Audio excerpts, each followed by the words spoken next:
Dear students, SPP government college Dungarpur की online classes में आपका स्वागत है। मैं विमित, असिस्टेंट प्रोफेसर हिस्ट्री। 1892 के भारत परिषद अधिनियम के बारे में अपनी इस वीडियो में हम देखेंगे। सबसे पहले हम बात करते हैं कि 1892 ईस्वी का जो भारत सरकार का अधिनियम था, इसको पारित करने के लिए कौन सी परिस्थितियाँ जिम्मेदार थी। तो एक तो 1861 का जो भारत परिषद अधिनियम था, 1861 के अधिनियम के अंतर्गत जो स्थापित विधान परिषदें थी, उनमें जनता का कोई प्रतिनिधित्व नहीं था, वास्तविक प्रतिनिधित्व नहीं था जनता का। तो 1861 के इंडियन काउंसिल एक्ट के प्रति असंतोष था इस वजह से। फिर कांग्रेस ने भी प्रस्ताव दिया था। अपने पहले ही अधिवेशन में कांग्रेस ने विधानसभाओं तथा स्थानीय संस्थाओं में पर्याप्त संख्या में निर्वाचित सदस्यों को शामिल करने और उन्हें अधिकार देने की मांग की थी। तो गुरुमुख निहाल सिंह ने तो कहा है कि 1892 ईस्वी का अधिनियम भारतीय राष्ट्रीय कांग्रेस के प्रयत्नों का प्रथम परिणाम था। फिर डफरिन ने एक समिति नियुक्त की थी और इस समिति ने विधान परिषदों की रचना और अधिकारों में सुधार के लिए सुझाव दिए थे, जिसके तहत यह 1892 ईस्वी का भारत सरकार अधिनियम पारित किया गया। एंग्लो इंडियनों द्वारा भी परिषदों में प्रतिनिधित्व की मांग की गई थी। अब 1892 के भारत परिषद अधिनियम के प्रावधान देखते हैं हम। तो एक तो इस एक्ट में सबसे महत्वपूर्ण प्रावधान तो निर्वाचन पद्धति की शुरुआत थी। हालांकि इसमें कोई निर्वाचन शब्द का उल्लेख नहीं हुआ है, अप्रत्यक्ष निर्वाचन पद्धति की शुरुआत थी इसमें, और निर्वाचित सदस्यों को मनोनीत की ही संज्ञा दी जाती थी। तो एक तरह से हम कह सकते हैं कि 1892 ईस्वी के भारत परिषद अधिनियम द्वारा अप्रत्यक्ष निर्वाचन की पद्धति अपनाई गई थी। प्रांतीय विधानसभाओं के गैर सरकारी सदस्य, केंद्रीय विधानसभा के सदस्य तथा स्थानीय संस्थाओं, विश्वविद्यालयों, चैम्बर ऑफ कॉमर्स तथा जमींदारों प्रांतीय विधानसभाओं के सदस्य चुनते थे।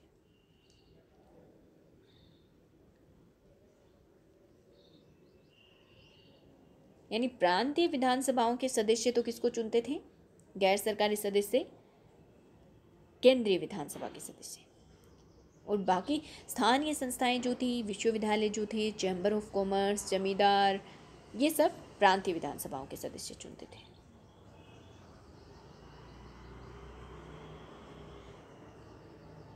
निर्वाचित किए गए सदस्यों के नामों को गवर्नर जनरल के पास भेजा जाता था, जो उन्हें मनोनीत करता था। तो इस तरह से निर्वाचित सदस्यों को मनोनीत की संज्ञा दी जाती थी। विधानमंडल के सदस्यों के अधिकार क्षेत्रों को भी बढ़ा दिया गया था। उन्हें वार्षिक वित्तीय विवरण पर विचार करने का अधिकार दिया गया, लेकिन वे इस पर किसी भी प्रकार का प्रस्ताव पारित नहीं कर सकते थे। वे इसके लिए सदन में मत विभाजन वोटिंग भी नहीं करा सकते थे।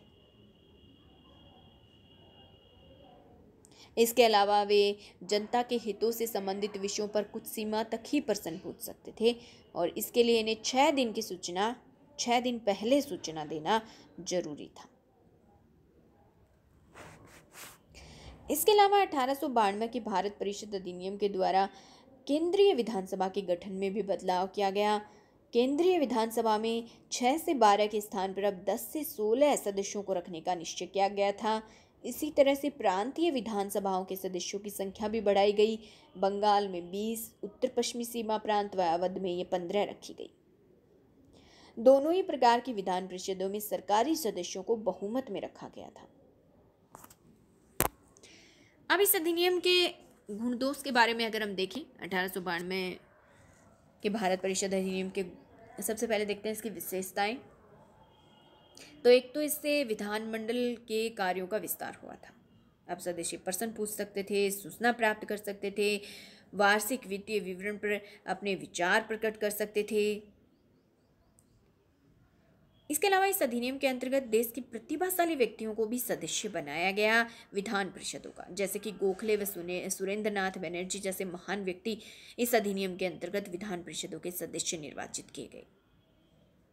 इसके अलावा केंद्रीय व प्रांतीय विधान परिषदों में अतिरिक्त सदस्यों की संख्या में भी वृद्धि की गई थी। हालांकि प्रत्यक्ष निर्वाचन पद्धति की शुरुआत नहीं हुई थी, लेकिन फिर भी अप्रत्यक्ष निर्वाचन पद्धति की शुरुआत इस अधिनियम के द्वारा की गई। अब इसकी कमियां देखें हम, तो एक तो वित्तीय मामलों में परिषद के सदस्यों को बहस की अनुमति नहीं दी गई। उनके प्रश्न पूछने के अधिकार भी सीमित थे, वो अनुपूरक प्रश्न नहीं पूछ सकते थे। इसके अलावा सरकार बिना कारण बताए उनके किसी प्रश्न का उत्तर देने से भी मना कर सकती थी। चुनाव में भी पक्षपात अपनाया गया था। एक और तो कुछ वर्गों के सदस्यों को चुनाव में प्रतिनिधित्व ही नहीं दिया गया, जबकि दूसरी ओर कुछ वर्गों को बहुत ज्यादा प्रतिनिधित्व दे दिया गया था। तो दादा भाई नौरोजी जो उस समय कांग्रेस के सदस्य थे, उन्होंने इसे एक ढोंग बताया था, और कांग्रेस के फिरोज शाह मेहता ने कहा था कि यह तो एक ऐसा भाप का इंजन है जिसे आवश्यक उपकरणों के बिना चलाया ही नहीं जा सकता। निष्कर्ष रूप में अगर हम 1892 के भारत परिषद अधिनियम को देखें, तो पहली बार इस अधिनियम ने ज्ञापन में कुछ प्रतिनिधि अंश का समावेश किया। इसे संवैधानिक सुधारों की दिशा में एक अच्छा कदम माना जा सकता है। धन्यवाद।